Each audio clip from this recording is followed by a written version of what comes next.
Everybody, my name is Felipe Serrano. I wanted to give a brief intro on about myself, strengthening on the financial, which I started earlier this year, and a little bit on Index Universal Life. So, quickly about me, I spent 23 years of my life in public service, 7 years as a soldier, 16 years as a federal employee. Um, I have three adult kids, you can see here, Iana, Andre, and Angelique. I have three stepkids, Genesis, Phoenix, and Orion. And then that's my granddaughter, Kiana. That's my mutt, Goku. He's just a goofball. And then that's me and my girlfriend, Sherry. Back in February 2025, I was offered a buyout from the federal government. After some back and forth and some deliberation, I went ahead and decided to take the buyout. I had a always had a passion for financial services, finance in general. My degrees are in finance. My leisurely reading for a long time, 100% just reading about finance books, whether it be stocks, options, or what have you. So I decided I wanted to go ahead and get in that field and do more meaningful helping families as opposed to finishing out my time with the federal government. While I was searching for that time, searching for a financial services position, uh, a business opportunity came my way, and that led to the formation of Strengthen Honor Financial, and that which also led me to discovering about Index Universal Life products. So prior to this, I was not aware of them. I didn't know they existed. So in short, Index Universal are permanent life insurance. You get a tax-free death benefit. You get living benefits if you're critically ill or terminally ill or what have you. There's a cash value component that's tax deferred. You can access it tax free if you do policy loans. So then with your cash value, the interest to index, that's hence the Index Universal Life. And the insurance company guarantees you a floor so that if the markets crash, you keep all your money. And then in some instances, there's a cap. So if the markets go very high, your rates are capped. But as I'll show you in a little bit, not all the indexes are like that. So plenty of indexes without any caps at all. We're going to go into two examples. So these is just scratching the surface of what Index Universal Life can do. It's so I'm doing two examples of using it life insurance for retirement planning. In the first example, the client is married, he has a mortgage, has cars, has debt. So benefit is 800,000.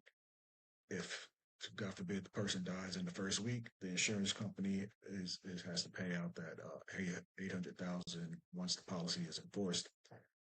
We chose four indexing strategies, and as I kind of briefly touched on prior to this, the S&P 500 is the only one that's capped. Morgan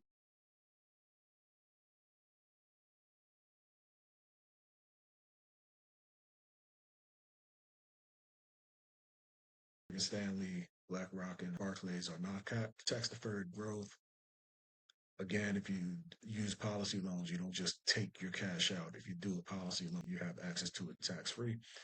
And then accelerated death benefits, accelerated living benefits, I should say, if you meet these conditions, where it's critical illness, terminal illness, or chronic illness. So for this particular plan, the person's setting up $625 per month, starting at age 34 until age 65. Uh, the estimated earnings is 6.4%. He would have 558,000 in cash value. He could start withdrawing 42,000, almost 43,000 a year, and he'd have a death benefit of almost $1.3 million. All of this at age 66. Now, again, because this isn't max funded, the it's not it's not going to give you the highest cash value, but as you can see, you still get a significant amount of cash value. And also in this plan, because it has a larger death benefit, there's room to grow with it. So in this in the example that I did, he only put 625 per month all the way up until age 65. He actually has room to put into his account up to 2,800 and change every month. So obviously, as he pays off debt, as he pays off his car, as he pays off his mortgage, uh, funnel more money towards this IUL, and the cash value would grow as with the death benefit accordingly with it. And then, and the second one, we're dealing with somebody that's single. He heard about IUL and about the cash value side of it, about the tax-free, tax-deferred growth. So we did a tax funded well for this particular person. So the immediate death benefit is only 150,000 as opposed to 800,000. We use the same strategies, indexing strategies. Once again, S&P is the only one that's capped. Tax deferred growth, everything else is the same. The IUL is the same for both of them. The biggest difference is that this has the minimum death benefit that I could provide them, whereas the other one was more tailored to what the client needed with the 800,000. So next, I want to show you the illustrations for these. So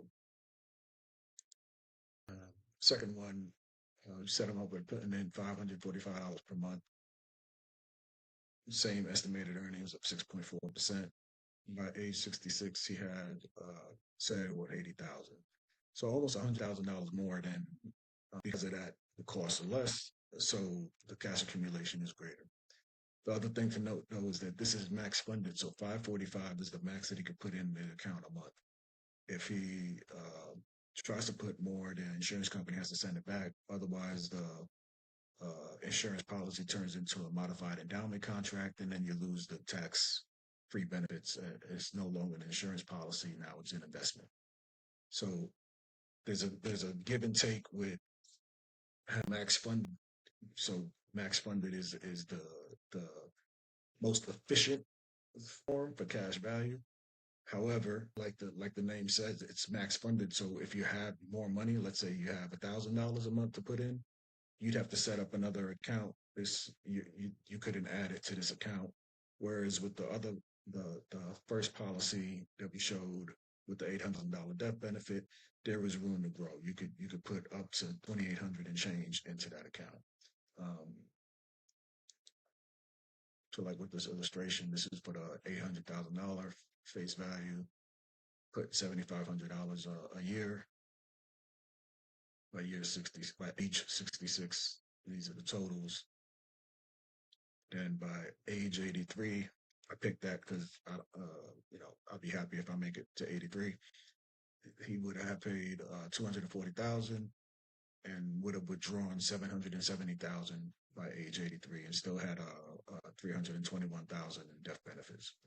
And all that 770,000 is tax free that he withdrew it. The guideline level premium, if you divide that by 12, that's the most that he could put in a month. The guide level premium is the most that he could put in a year. So he's actually putting in a little more than the target, 7,500, but he could put in up to almost 35,000 a year. So that's the give and take with a max funded versus a non-max funded. One has the higher death benefit. One has room to grow. One is you get the lowest death benefit, but it's the lowest cost and the max cash value. Here's the max funded one. So again, 150,000 is a death benefit. 545 monthly is what he's putting in. By age 66, these are the totals. By age 83, he would have paid in 209,000 and would have withdrawn 1 million and change, and still had 438,000 in death benefit. So I don't like saying one's better than the other. If all you're thinking about is cash accumulation, then max funded is the way to go. If you're thinking of family legacy, if you're thinking of taking care of your spouse and your kids in case something happens to you, then you might want to consider other options. There's my contact information. If you want to reach out to me directly, you have any questions or what have you, I'll be posting this on social media, so you can reach out to me on social media as well. Thank you for your time, and I hope to be producing more content in the future. Thank you.